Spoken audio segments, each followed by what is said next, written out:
नमस्कार दोस्तों, मैं अजय कुमार आपका अपने यूट्यूब चैनल पे आपका स्वागत करता हूँ।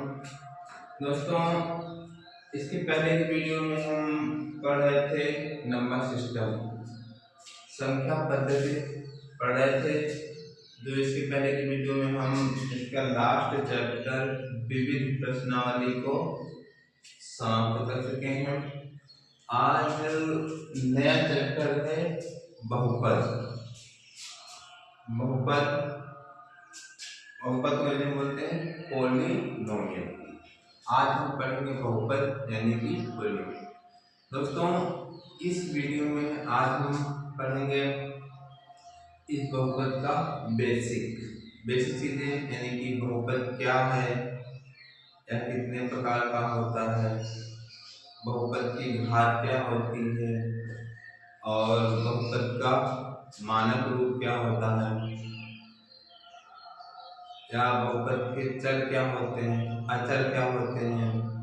ठीक, जैसे बहुपद के प्रकार एक पदी बहुपद, द्विपदी, त्रिपदी, शून्य बहुपद या रैखिक बहुपद, द्विघात बहुपद, त्रिघात बहुपद, ये सब क्या है बहुपद के प्रकार हैं। इन सब का आज हम बेसिक पढ़ेंगे और उसके बाद फिर बेसिक खत्म करने के बाद हम इस चैप्टर का क्वेश्चन को सॉल्व करेंगे। ठीक, आइए देखते हैं। सबसे पहले देखेंगे बहुपद क्या है। बहुपद क्या है? देखिए, बहुपद को पढ़ने से पहले हम पहले जानेंगे कि बीजीय व्यंजक क्या है। क्या बीजीय व्यंजक? क्योंकि ये जो बहुपद है बीजीय व्यंजक का ही एक विशेष रूप है, यानी कि हम कह सकते हैं कि बीजीय व्यंजक से ही बना है बहुपद। बहुपद किससे बना है? बीजीय व्यंजक से। ठीक है, आइए देखते हैं बीजीय व्यंजक क्या है। ठीक, बीजीय व्यंजक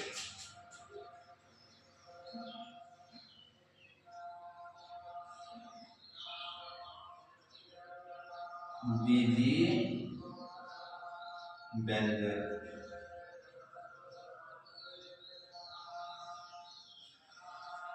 दोस्तों, बीजीय व्यंजक क्या है? जैसे आपने इसके पहले क्लास में, जैसे 8 में, 7 में, 6 में, जैसे में आपने बीजीय व्यंजक को पढ़ा होगा तो थोड़ा बहुत आपको जानकारी होगी। फिर भी हम आपको उससे थोड़ा सा परिचय कराते हुए बहुपद तक चलेंगे। बीजीय व्यंजक क्या है? देखिए, जब वो चर और अचर, चर किसे कहेंगे? चर और अचर। जब हम चर और अचर को आपस में मिला लेते हैं, आपस में जोड़ देते हैं, या आपस में घटा लेते हैं, या आपस में गुणा कर लेते हैं, या आपस में चर अचर से भाग कर लेते हैं, तो इसे क्या बोलते हैं? बीजीय व्यंजक। चर क्या है? चर जैसे x, y, z या a, b, c, यानी कि जितने भी अंग्रेजी के वर्णमाला होते हैं उन्हें हम चर बोलेंगे। x, y, z, a, b, c, d, p, q, r, s, t, जितने भी बीजीय व्यंजक के अंग्रेजी के अक्षर हैं इन्हें क्या बोलेंगे? चर। क्या बोलते हैं? चर। अचर आप जानते हैं, संख्याओं को हम अचर कहते हैं। जैसे 1, 2, 3, 4 डांडा अनंत क्या है? अचर है। ठीक, अब इन्हीं दोनों को चाहे हम आपस में जोड़ लें, चाहे घटा लें, चाहे गुणा कर लें, चाहे आपस में भाग कर लें, जब इन दोनों को मिलाएं, चाहे आपस में जोड़ें या घटाएं या भाग करें या गुणा करेंगे, तो इन्हीं दोनों के सम्मिलित रूप को क्या बोलते हैं? बीजीय व्यंजक। जैसे हमने एक चर लिया x और मान लो प्लस ले लिया, जोड़ रहे हैं, उसमें कोई अचर दो जोड़ दिए। ठीक, एक चर था जिनमें हमने 2 को जोड़ दिया, x+2 एक चर है और एक अचर। जब इन दोनों को हमने जोड़ दिया तो क्या बन गया, बीजी व्यंजक बन गया। क्या बन गया, बीजी व्यंजक बन गया। ठीक, जैसे और 2x क्या किए, एक अचर है और एक चर है, इनको हम किसके द्वारा जोड़ेंगे, गुणा के द्वारा। ये क्या है, आपस में मान लीजिए 2 गुणे x क्या हो जाता है, 2x। 2 में x से गुणा करेंगे यानी कि अचर में चर से गुणा करेंगे तो क्या हो जाता है 2x। चाहे 2x लिखो चाहे 2 गुणे x, दोनों सेम। तो क्या कहलाएगा, ये क्या कहलाएगा, बीजी व्यंजक कहलाएगा, बीजी व्यंजक कहलाएगा। अब देखिए बोला चर और अचर को जोड़ेंगे, जहाँ जोड़ें जहाँ घटाए जहाँ गुणा करें जहाँ भाग। मान लीजिए हम अचर के चर ले लेते हैं 2+2, तो क्या बीजी व्यंजक है, नहीं, क्योंकि इसमें देखिए दोनों अचर हैं, 2 भी अचर है और 3 भी अचर है कि नहीं। तो ये बीजी व्यंजक नहीं कहा जाएगा। क्यों नहीं कहा जाएगा, क्योंकि इसमें चर नहीं है, यानी x y z वगैरह नहीं है, इसमें केवल क्या है, अचर ही है और क्या है, प्लस जुड़े। तो जब तक चर को भी नहीं शामिल करेंगे तब तक बीजी व्यंजक नहीं कहलाएगा। यहीं पे हम y लगा दें क्या हो जाएगा, बीजी व्यंजक बन जाएगा। ठीक, अब चाहे जोड़ हो गया, चाहे हम आपस घटा लें, 5 में से x घटा दें, इसका रूप हो गया, गुणक रूप बता दिए, भाग जैसे हम x में 2 से भाग कर दें, है नहीं, प्लस से जोड़ दिए, क्या है, बीजी व्यंजक है, ए भी बीजी व्यंजक है और ए भी बीजी व्यंजक है और x y को ए भी क्या है, बीजी व्यंजक। ठीक, यानी जब चर और अचर आपस में चाहे जुड़े हों, चाहे गुणा हो, चाहे घटाना किए हो, चाहे भाग किए हो, जब दोनों आपस में ये संबंध में जुड़े होंगे तो क्या कहलाएगा, बीजी व्यंजक कहलाएगा। 2x क्या है, बीजी व्यंजक है, x+2 बीजी व्यंजक है, 5 - x बीजी व्यंजक है, y/2 क्या है, बीजी व्यंजक है। ठीक, ये सिंपल में अब बीजी व्यंजक घात में भी होते हैं, x² + 2 बीजी व्यंजक है, z⁴ + 5 क्या है, बीजी व्यंजक है, यानी कि बीजी व्यंजक घात में भी हो सकते हैं। ठीक, 3x² + 5x + 3 क्या है, बीजी व्यंजक है, अचर है, चर है, अचर है, चर है, अचर नहीं, दोनों जितने भी बीजी व्यंजक लिखे हैं इसमें देखिए चर अचर दोनों है नहीं, है ना। अब देखिए 3x + 5 + 4x³ + 3x² + 5x + 6 ठीक है, बीजी व्यंजक है, क्योंकि अचर है, चर है, अचर है, चर है, दोनों है इसमें, इस सब में क्या है, दोनों में, तो क्या कहलाएगा, बीजी व्यंजक है। परिभाषित रूप में याद रखिएगा, जब चर और अचर आपस में जोड़, घटाव, गुणा, भाग के द्वारा आपस में जुड़े हो तो क्या कहलाता है, बीजी व्यंजक कहलाता है। ठीक, अब देखिए बीजी व्यंजक समझ आएगा ना। अब इसी बीजी व्यंजक का एक स्पेशल रूप है या इसी से बना हुआ है क्या, बहुपद। क्या बना हुआ है, बहुपद। इसे मिटा लेते हैं। आशा है कि हम लोगों को बीजी व्यंजक समझ में आ गया होगा। आप ऐसा नहीं कि आप नया पढ़ रहे हैं, 8वीं क्लास में पढ़े होंगे, 7वीं में पढ़े होंगे, पिछली क्लास में आप पढ़े होंगे। ठीक है, यहाँ आपका रिवीजन करा दिया गया, यदि जिसको नहीं पता था उसको भी मालूम हो गया। ठीक, तो इसे मिलाते हैं।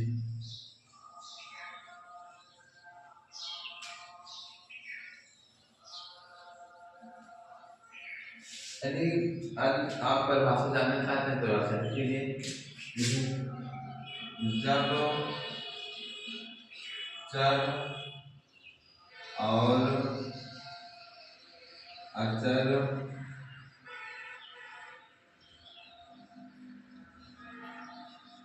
आपस में जोड़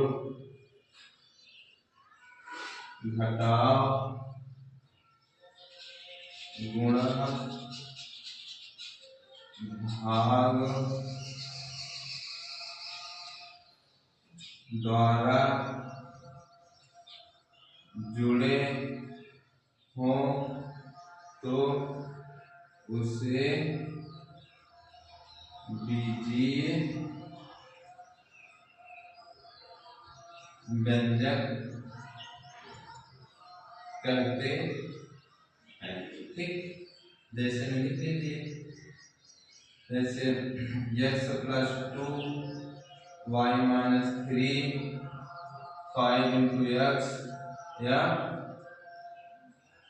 z/4 या और यदि आप भाग के रूप में लिखना चाहते हैं x² + 2x + 1 ठीक, कामा 3z³ + 3x² + 5x + 6 3x + 4y + 5z 3y² + 2 ये सब क्या है? व्यंजक है। ये सब आप देख सकते हैं। जब चर और अचर आपस में जोड़ घटाव गुणा भाग द्वारा जुड़े हों तो उसे बीजीय व्यंजक कहते हैं। जिसमें सभी लीजिए, ठीक, इसकी शॉर्ट ले लीजिए ताकि मिटा सकें। ठीक, परिभाषा हो गई और उदाहरण हो गए। ठीक है, अब देखिए, अब देखेंगे हम बहुपद। क्या देखेंगे? बहुपद। इसी बीजीय व्यंजक से बना हुआ है बहुपद। देखिए बहुपद किसे कहेंगे? परिभाषा से लिखिएगा, परिभाषा।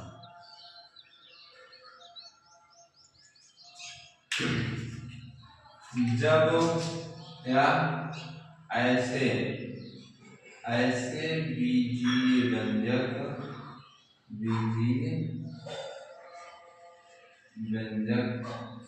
ठीक, क्या लिखा होगा? ऐसे बीजीय व्यंजक, क्योंकि देखिए बीजीय व्यंजक के ऊपर है ना, तो ऐसे बीजीय व्यंजक जो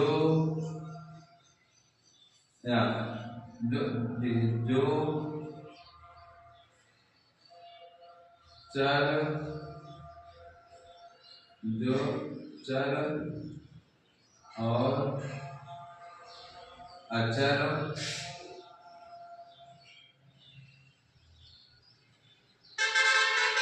आपस में जोड़ घटाव गुणा भाग द्वारा जुड़े हों। ठीक, सेम परिभाषा बीजीय व्यंजक की है। चर और अचर आपस में जोड़ घटाव गुणा या भाग द्वारा जुड़े हों, क्योंकि बीजीय व्यंजक का ही रूप है ना। बस इसमें एक स्पेशल चीज आ जाती है, एक नया पॉइंट जुड़ जाता है। मैंने कहा था स्पेशल भाग होता है, जुड़े हों तथा चर क्या x y z, ठीक है सब, तथा चर की घात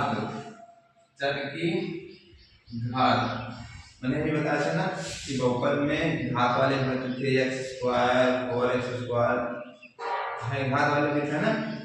तो इसी तरह चर की घात पूर्ण संख्या, क्या हो? पूर्ण संख्या हो, पूर्ण संख्या हो, उसे बहुपद कहते हैं। बहुपद कहते हैं। ठीक, देखिए आइए समझते हैं। पूरी परिभाषा बीजी बन जाती है, पर इसमें स्पेशल एक लाइन और जुड़ गई है कि जो बहुपद में चर की घात होगी, जैसे एक्स स्क्वायर, एक्स घात 4, एक्स घात 5, एक्स घात 10, जो चर की घात होंगी एक्स वाई जेड या ए बी सी डी की जो घात होगी, चर की जो घात होगी क्या हो, पूर्ण संख्या हो। क्या हो, पूर्ण संख्या। पूर्ण संख्या में आपको बताया था नंबर सिस्टम में पूर्ण संख्या किसे कहते हैं, तो बताएगा। देखिए प्राकृतिक संख्या किसे कहते हैं, प्राकृतिक संख्या एक से लेके अनंत तक की संख्याओं क्या बोलते हैं, प्राकृतिक संख्या 1 2 3 4 5 6। ठीक, इसी प्राकृतिक संख्या में जब हम जीरो को शामिल कर दें, जीरो को, और प्राकृतिक संख्या 1 से शुरू होती है, इसके पहले नहीं शुरू होती 0 -1 कुछ नहीं, जो प्राकृतिक संख्या 1 से शुरू होगी कहाँ तक जाएगी, अनंत तक जाएगी। ठीक, अगर उसी प्राकृतिक संख्या में जीरो को भी शामिल कर दें क्या कहलाएगा, पूर्ण संख्या। पूर्ण संख्या क्या होती है, जीरो। पूर्ण संख्या शुरू होती है 0 1 2 3 4 अनंत, यानी जो बहुपद का घात होगा उनमें उसकी घात क्या होती है, 0 हो सकती है, 1 हो सकती है, 2 हो सकती है, 3 हो सकती है, 4 हो सकती है, 5 हो सकती है, 10 अनंत हो सकती है। ठीक, इनमें चर की घात क्या हो सकती है, 0 से हो सकती है। अगर 0 छोटा क्या होता है, -1 होता है, -2 होता है, ये 0 बीच मध्य बिंदु है, इधर सारे पॉजिटिव होते हैं, 0 के इधर क्या होते हैं, निगेटिव होते हैं। लेकिन पूर्ण संख्या में क्या आती है, 0 से लेकर यहाँ तक आती है, ये निगेटिव संख्याएं नहीं होती है। तो बहुपद तब होगा जब उसकी घात 0 होगी, 1 2 3 4 होगी, ना कि माइनस होगी। यदि -1 होती है, -2 होती है, -3 होती है, -4 होती है, तो बहुपद नहीं माना जाएगा। क्योंकि परिभाषा क्या है, जिसकी घात सिर्फ पूर्ण संख्या 0 1 2 3, जिसकी घात माइनस में ना हो, माइनस में ना हो, जिसकी घात माइनस में ना हो। जैसे देखिए, जैसे 3x square plus 2x plus 8। ठीक, उदाहरण इसमें चर क्या है, चर x है, अचर y है। क्योंकि हमेशा बहुपद में चर पे घात लगती है, ये चर है, इसके ऊपर घात कितने लगी है, 2 मिला ना पूर्ण संख्या में 2। यहाँ जब कोई एक घात है तो वहाँ 1 माना जाता है, 1 मिला नहीं मिला, तो 2 है और 1 है, तो क्या है, बहुपद है।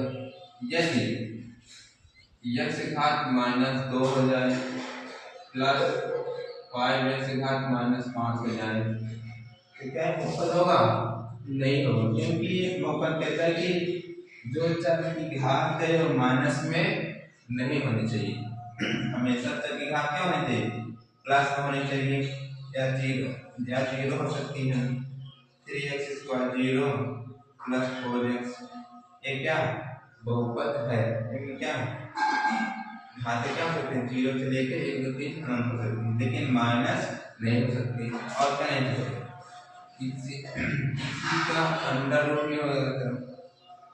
यदि करने में होगा तब भी क्या कहना है, बहुपद नहीं होगा, बहुपद नहीं है, क्योंकि घात क्या है, माइनस में है, ये भी क्या है, बहुपद नहीं है।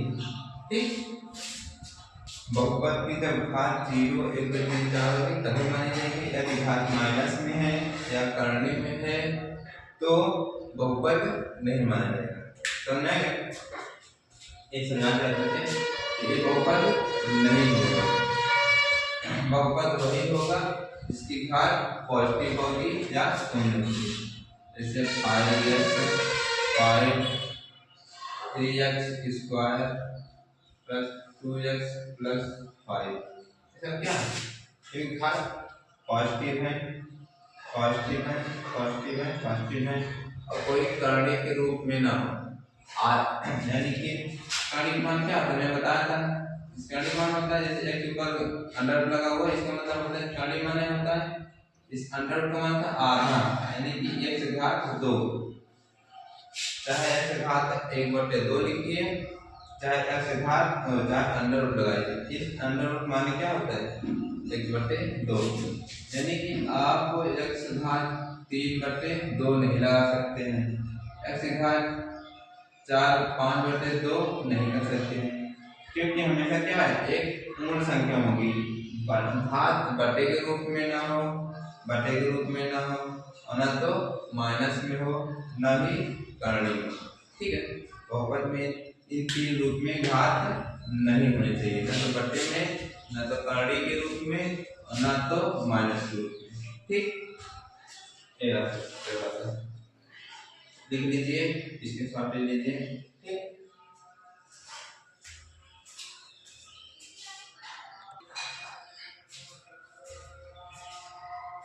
आइए आप देखते हैं बहुपद के पद। बहुपद के बहुपद आपको समझ में आया होगा, आप पढ़ेंगे बहुपद के पद और गुणांक। ठीक, यानी कि बहुपद के पद क्या होते हैं और गुणांक क्या होते हैं। यानी कि कोई बहुपद लिखा हुआ है तो उसमें कितने पद हैं और उन बहुपद के क्या गुणांक हैं। देखिए देखिए पद किसे बोलेंगे, जैसे 3x² + 5x + 3। ठीक, देखिए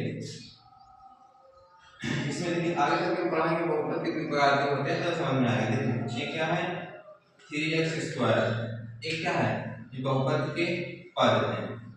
एक पद ए है और दूसरा पद ए है, तीसरा पद ये।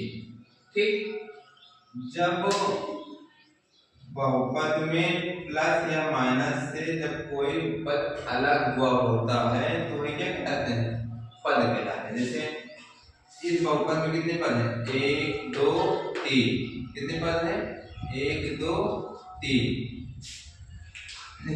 एक इस पूरे को क्या बोलेंगे, एक पद बोलेंगे, इस पूरे के दूसरा पद बोलेंगे, इस पूरे को क्या बोलेंगे, तीसरा पद बोलेंगे। यहाँ पे एक कंफ्यूजन ना हो जाएगा कि यहाँ पे 3 है और यहाँ पे x है, ये 2 पद है, ये ना समझिए कि ये 2 पद है। 2 पद तब तक नहीं मानेंगे जब तक बीच में प्लस या माइनस जुड़ा ना हो। ठीक है, तब तक उसे अलग नहीं मानेंगे। इसलिए बीच में प्लस या माइनस है नहीं है तो इस पूरे को एक पद मानेंगे। अब जैसे यहाँ प्लस आ गया, ये यहाँ से अलग हो गया ना, जैसे 3 + 4, 3 अलग संख्या है, 4 अलग संख्या है, दोनों को आपस में क्या कर रहे हैं, जोड़ रहे हैं ना, 4 3 7। उसी तरह क्या है, जब तक बीच में प्लस माइनस हो नहीं होगा तब तक उसे एक ही पद माना जाए। जैसे 3xyz, से 1 2 3 4 पद गिनेंगे नहीं, ये पूरे एक माने जाएंगे। बीच में क्या, बीच में प्लस माइनस लगा हुआ है, जहां प्लस माइनस लगे होते हैं वो आके उनको अलग कर देते हैं। क्या अलग है, प्लस माइनस लगा हुआ नहीं लगा हुआ। जैसे आप +2x, अब देखिए कितने पद बनाएंगे, 2 पद, क्योंकि बीच में प्लस है। एक पद है 3xyz और दूसरा पद है 2x। ठीक, तो जब तक 2 चर अचर के बीच में प्लस या माइनस ना लगा हो तब तक उसे अलग नहीं माना जाएगा। ये पूरा एक होंगे, बीच में प्लस लगा हुआ, ये अलग हो गया ना। देखिए इसमें जुड़ रहा है, ये अलग है और ये अलग है। इसी तरह क्या है, एक पद, 2 पद, 3। इसमें कितने पद हैं, 1 2 3 पद। अच्छा, इसमें कितने पद हैं, इसमें केवल एक पद है। देखिए क्या कोई पद है नहीं, यदि इसमें हम y को जोड़ देते हैं तो क्या हो जाएगा, 2 पद, एक पद ये रहा, 2 पद। ठीक, ये क्या हो गया, पद जितने प्लस माइनस में जुड़े होंगे उतने पद कहलाएंगे। इसमें 1 2 3 पद हैं, इसमें 2 पद हैं, इसमें भी 2 पद हैं। इसमें देखिए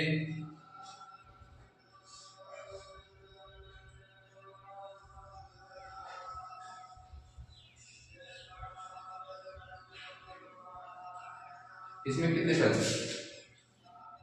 जब तक प्लस माइनस नहीं आएगा आगे तब तक हम अलग नहीं मानेंगे। 5x एक पद है, फिर प्लस में लगा हुआ है, फिर दूसरा पद लिखा हुआ है, फिर प्लस लगा हुआ है, तीसरा पद लिखा हुआ है, फिर प्लस लगा हुआ है, चौथा पद, फिर प्लस पांचवा पद।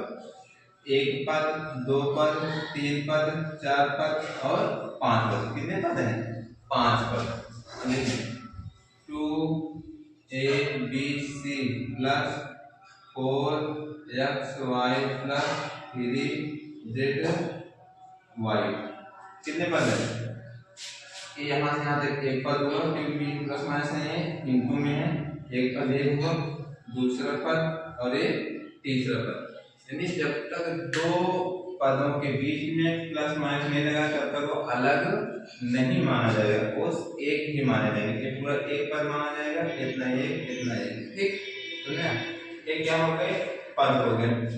अब देखिए गुणांक क्या है? गुणांक जो चर के साथ इंटू में, जो चर के साथ गुणा में अंक लगा होता है यानी कि अचर लगा होता है, वही क्या है? गुणांक है। x साथ क्या लगेगा? x को साथ क्या लगेगा? 3। तो x स्क्वायर का गुणांक क्या होगा? 3। इस x का गुणांक क्या होगा? 5। ठीक, इस x y के गुणांक क्या होगा? 3। ठीक है, जो चर के साथ अचर लगे होते हैं इस रूप में, गुणा के रूप में या इंटू के रूप में, क्या कहते हैं? गुणांक कहलाते हैं। ठीक, तो देखिए के साथ ये लगा हुआ है, इसके साथ 5 लगा हुआ, y का से लगा तो y गुणांक 6, z का गुणांक 7, p का गुणांक 8, q का गुणांक 7, x और y का गुणांक 4। यहाँ पे दोनों है x y दोनों है, तो x का गुणांक भी 4 होगा और y का गुणांक भी 4 होगा। इस ए बी सी भी गुणांक 2 है, a का गुणांक भी 2 माना जाएगा, b का भी गुणांक 2 अंक है, c के भी गुणांक में 2 अंक नहीं। जो चर के साथ जो अचर लगा होता है गुणांक के रूप में यानी इनटू के रूप में, इसका मतलब क्या? 2 इंटू ए बी सी। ठीक है, तो जो गुणांक के रूप में अंक लगा होता है वह क्या कहलाता है? गुणांक कहलाता है। ठीक, पद हो गया और गुणांक हो गए। अब देखिए कहते हैं बहुपद की घात। बहुपद की घात अगला है, समझ लीजिए बहुपद की घात करते हैं। बहुपद की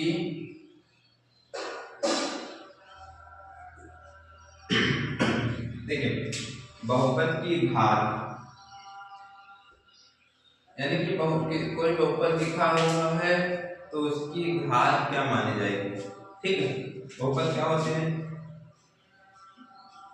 किसी बहुपद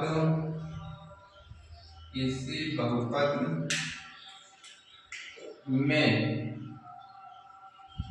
उसके चर, जो चर x y z होते हैं, चर की अधिकतम घात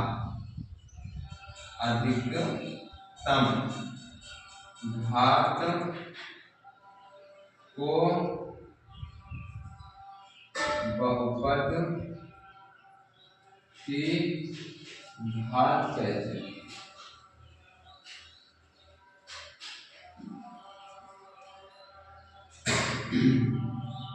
जैसे पर क्या कह रहा है?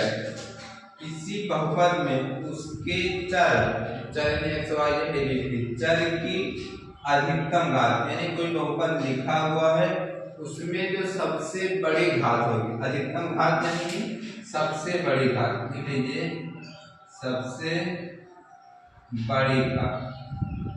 अधिकतम यानी कि सबसे बड़ी घात, जो किसी बहुपद में जो सबसे बड़ी घात होगी चर की, वही उस बहुपद की क्या कहलाएगी?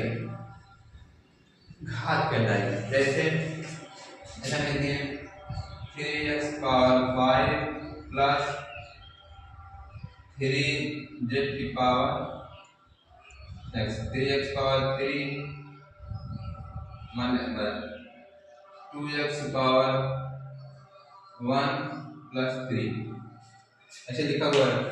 ठीक, कोई बोले कि जो बहुपद दिया हुआ है इसकी घात क्या होगी, इसकी घात, इस बहुपद की घात क्या होगी, इस बहुपद की घात, बहुपद की घात क्या होगी, बहुपद क्या होगी, क्या कहा, किसी बहुपद में उसके चर की सबसे बड़ी घात। तो इस पूरे चर में सबसे बड़ी घात क्या है, यहाँ पे 1 है, यहाँ पे 3 है, यहाँ पे 5 है, सबसे बड़ी घात क्या है, 5 है। यही क्या होगी, यही होगी बहुपद की घात। अच्छा दूसरा बताइए, इसे हम लिखते हैं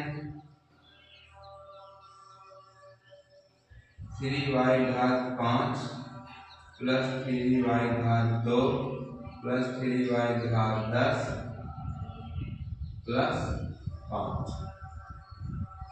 ठीक, एक दूसरा बहुपद दिया है 3y घात 5 प्लस 3y घात 2 y घात 2 और एक y घात 10। तो इसमें बहुपद, इस बहुपद की घात क्या होगी, बहुपद की घात होगी क्या होगी, सबसे बड़ी घात, यानी कि 5, 2 और 10, सबसे बड़ी घात क्या है 10। तो इस बहुपद की घात क्या होगी, बहुपद की घात 10 होगी। इस बहुपद की घात क्या होगी 10, यानी कि किसी बहुपद में जो उसकी हाईएस्ट घात, जो सबसे बड़ी घात होती है वही क्या कहते हैं, बहुपद की घात कहलाती है। ठीक, समझ गए, बहुपद की घात। ठीक, इसमें सॉल्व ले लीजिए, इसे मिटाते हैं। ठीक, अब देखिए, अब अगले हेडिंग है बहुपद के प्रकार। आइए पढ़ते हैं बहुपद के प्रकार, यानी कि बहुपद कितने प्रकार के होते हैं, बहुपद के प्रकार।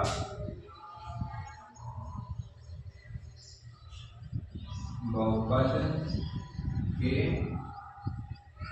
प्रकार, पहला प्रकार है इसका रैखिक,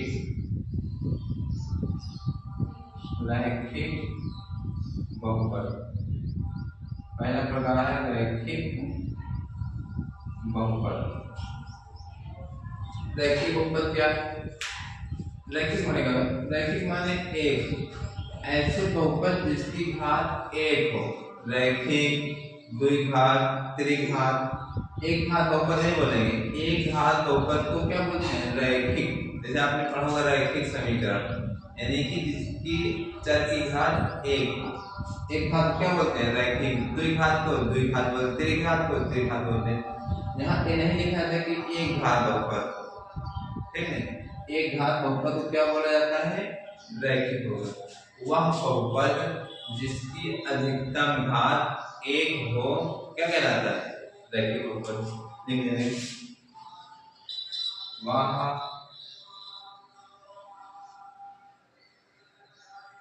बहुपद जिसके चर की घात, चर की अधिकतम घात या चर की अधिकतम घात 1 हो, रैखिक बहुपद कहलाता है। ठीक, ऐसे बहुपद जिसकी अधिकतम घात 1 हो क्या कहलाता है, रैखिक। जैसे 2x प्लस 5, 2x प्लस 5। देखिए पहली बात है बहुपद है, अचर भी है और चर भी है। और देखिए जहां पे कुछ न लगा हो वहां पे घात 1 मानी जाती है। तो इस बहुपद का घात क्या है, 1 है, क्या कहलाएगा, रैखिक। ऐसा बहुपद जिसके चर की घात 1 को क्या कहलाता है, रैखिक। कोई दिक्कत नहीं है इसमें। दूसरा 5y प्लस 3, इसमें y घात 1 है,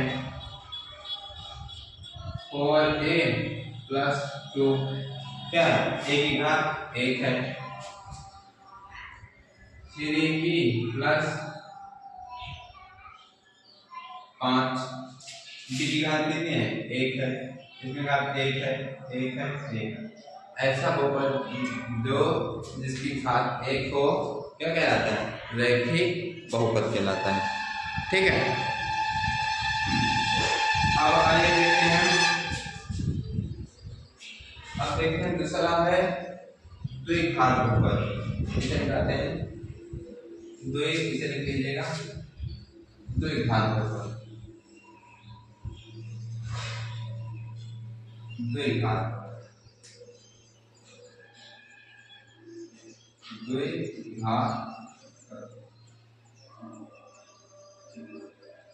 वह बहुपद जिसके चर की अधिकतम घात क्या हो, 2, उसे द्विघात बहुपद कहते हैं। ठीक, जैसे 3x² प्लस 5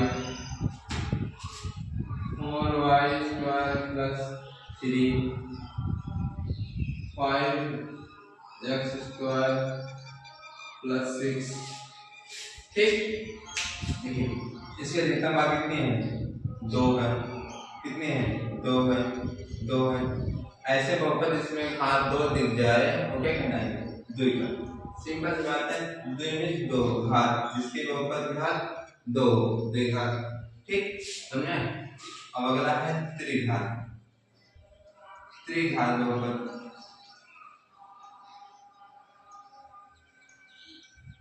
त्रिघात बहुपद ऐसे बहुपद जिसकी घात अधिकतम 3 हो क्या कहलाएगा, त्रिघात बहुपद। ठीक, परिभाषा लिख लीजिएगा, जैसे लिख देते हैं, जैसे में जिसके अधिकतम घात 3 हो, आप देख सकते हैं, जैसे लिख लीजिए वह बहुपद जिसके चर की अधिकतम घात 3। ठीक, जैसे 3x³ plus 4 5x³ plus 9 3y³ plus 4, ये सब क्या है, अधिकतम घात क्या है, 3 है, 3 है, 3। जिस बहुपद में चर की घात 3 हो उसे त्रिघात बहुपद बोलेंगे। ठीक, अब अगला है चतुर्घात। मिटाते हैं इसमें, वह बहुपद जिसके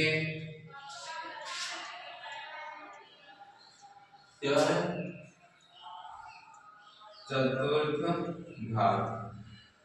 ठीक, परिभाषा लिख लीजिएगा, वह बहुपद जिसके अधिकतम घात 4 हो क्या कहलाता है, चतुर्घात बहुपद कहलाता है। ठीक, जैसे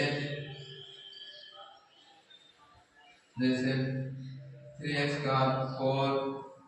plus 2x³ plus 5x² plus 3x plus 5।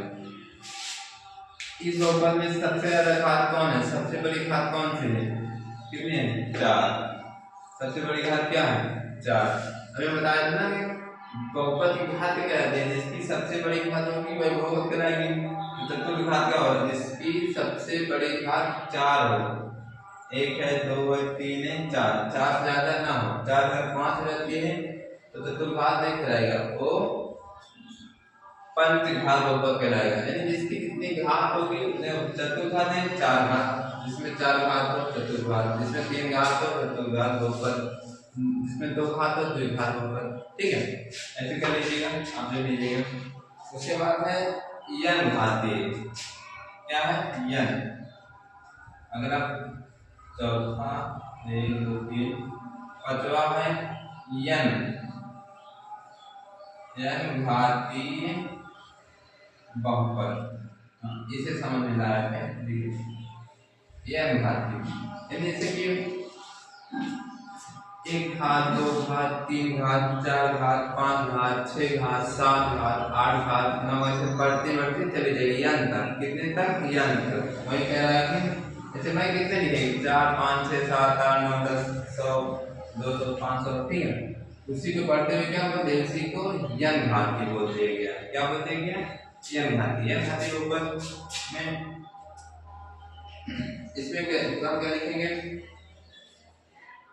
जैसे इसे लिखा जाता है, इससे n घात बहुपद को px से प्रदर्शित किया जाता है, इससे px से, क्योंकि सब ऐसे हैं an घात है ना, ये इसका मानक रूप है, क्या है इसका मानक रूप, n घातीय बहुपद क्या होता है, मानक रूप, यानी कि आपको मानक रूप क्या है, मानक का रूप उसे कहते हैं जो घात के घटते क्रम में लिखा जाए, ऐसे बहुपद जिनको घात के घटते क्रम में लिखा जाए। जैसे इसमें है 3x घात 4, उसके बाद क्या लिखा है 3x cube 3x square 3x घात 1, ये क्या है, ये मानक रूप है।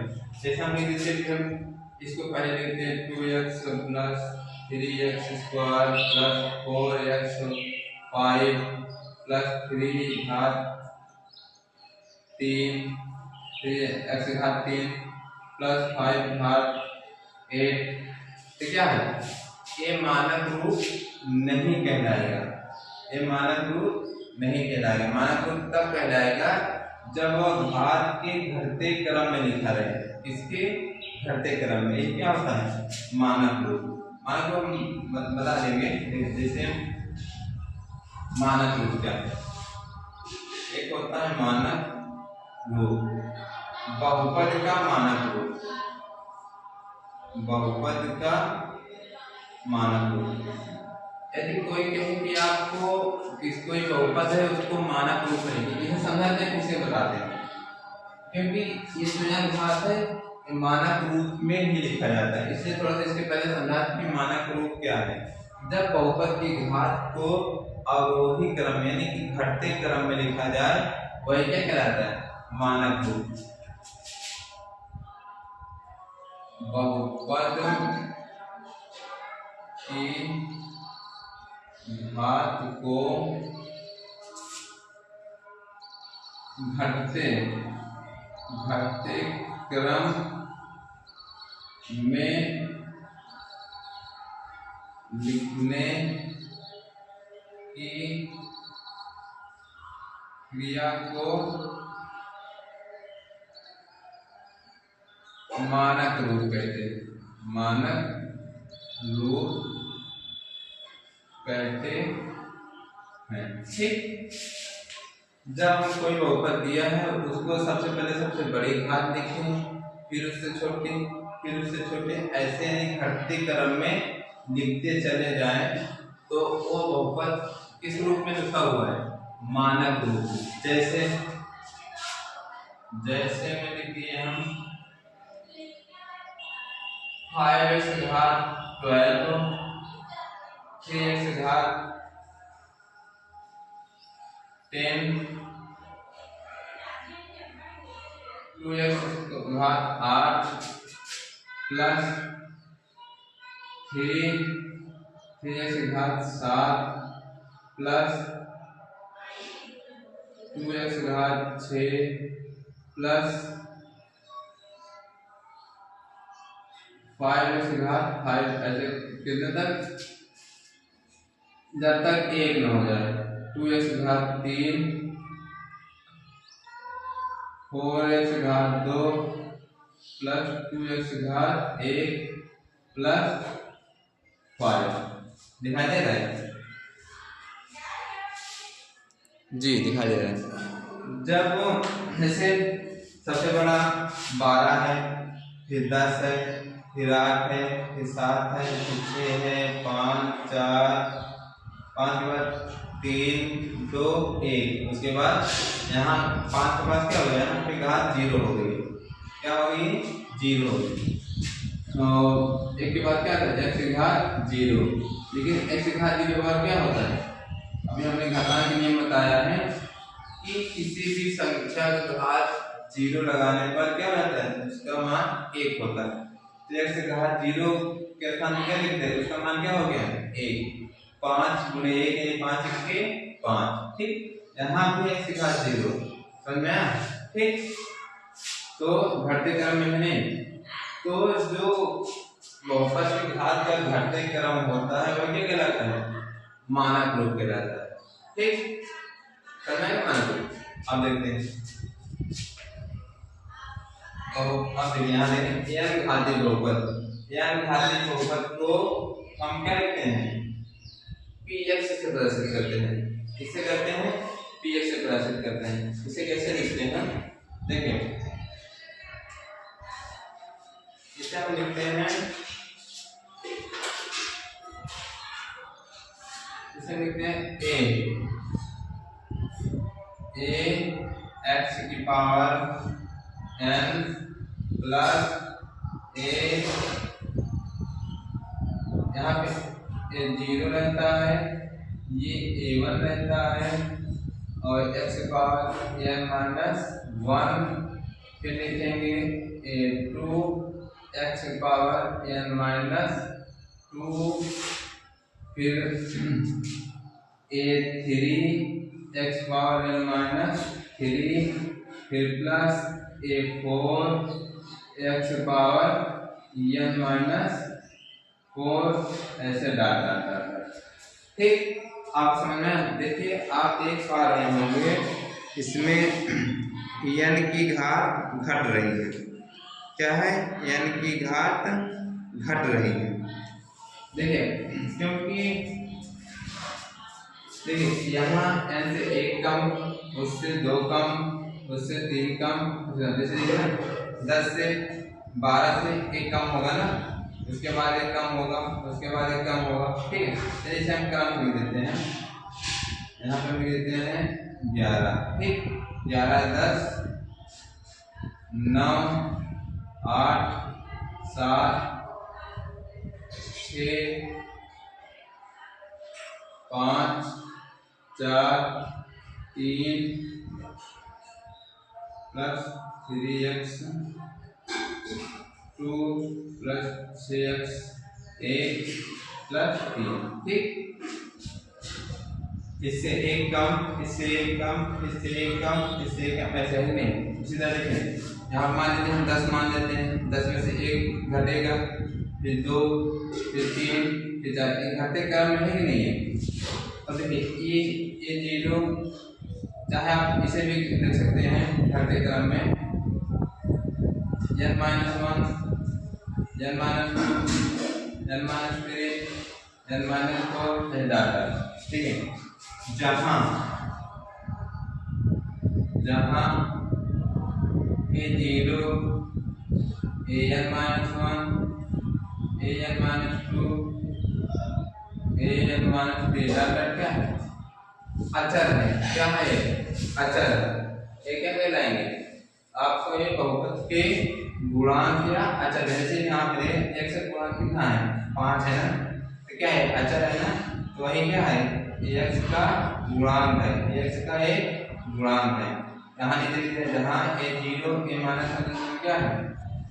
बहुपद का गुणांक। गुणांक क्या होता है? अचर ही पर होता है, क्योंकि ये चर है उसके साथ में गुणांक लगा हुआ है, अचर है। ये चर है, ये अचर है, ये चर है, ये अचर है।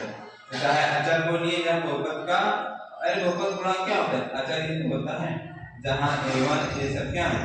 बहुपद का गुणांक। ठीक, यानी रूप हो गया। अगला क्या है? अब देखिए इसे देखिए, अब आइए देखते हैं।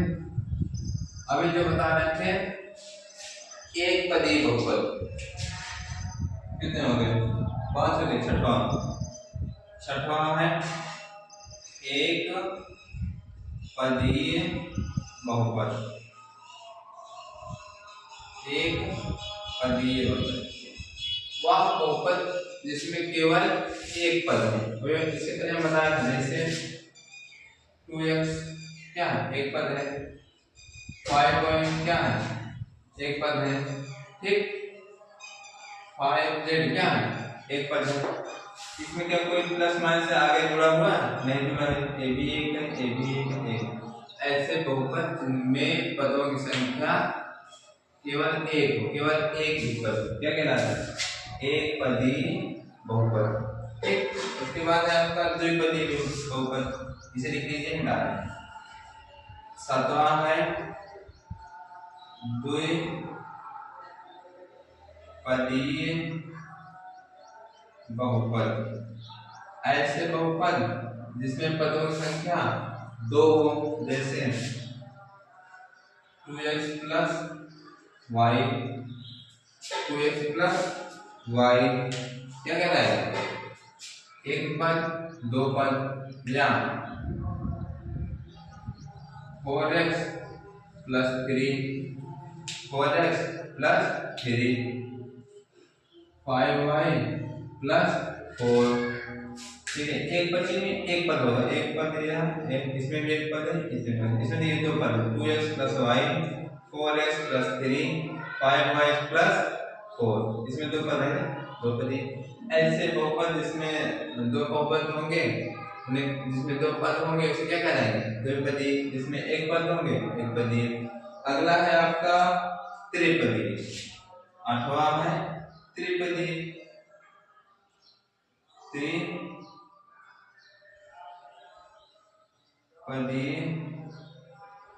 बहुपद,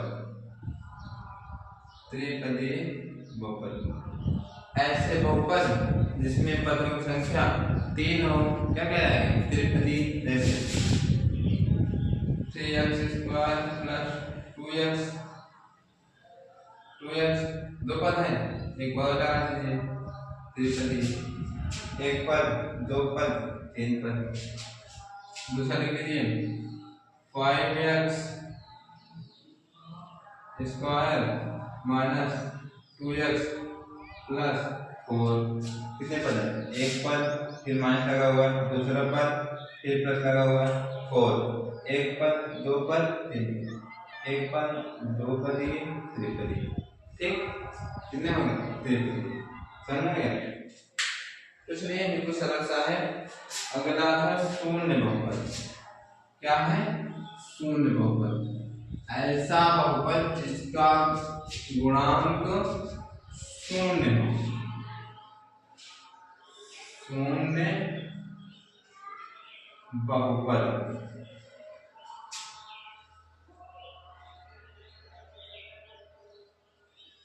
शून्य बहुपद क्या है? ऐसा बहुपद जिनके गुणांक क्या हो? शून्य हो।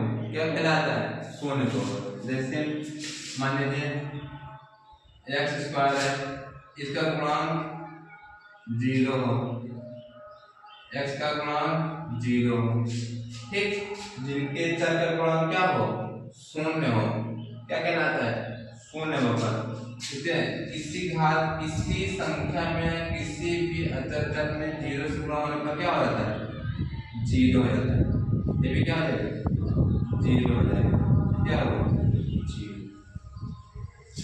ठीक, तो शून्य बहुपद को किससे लिखते हैं? 0 से। जैसे कोई बोला जाए कि आप शून्य बहुपद लिखिए, तो क्या लिख देंगे? ऐसे 0 लिख देंगे। ये क्या है? शून्य बहुपद। ठीक, शून्य बहुपद क्या है? इससे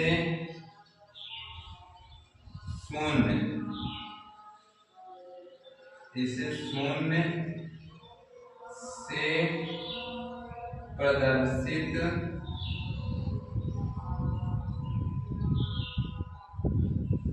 करते हैं।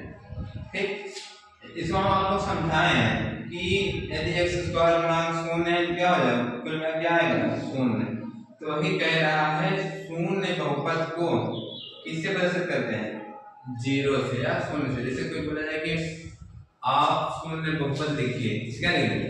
ऐसे लिख देंगे, ये क्या है? शून्य पर, ठीक। तो इतने हैं बहुपद के प्रकार थे।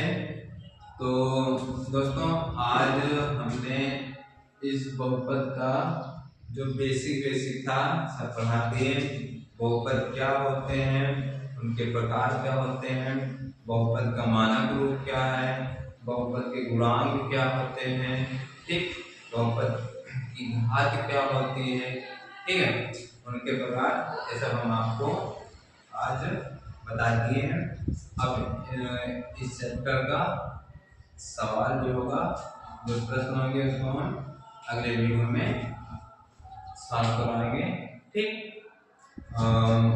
आशा है कि आप लोगों को जितना हमने समझाया समझ में आया होगा, और यदि समझ में आता है एक के बाद दूसरी बात देखिए समझ में आ जाएगा, ठीक है। तो तब तक के लिए धन्यवाद, मिलते हैं नेक्स्ट वीडियो में इनके प्रश्नावली के सवाल को लेकर। धन्यवाद।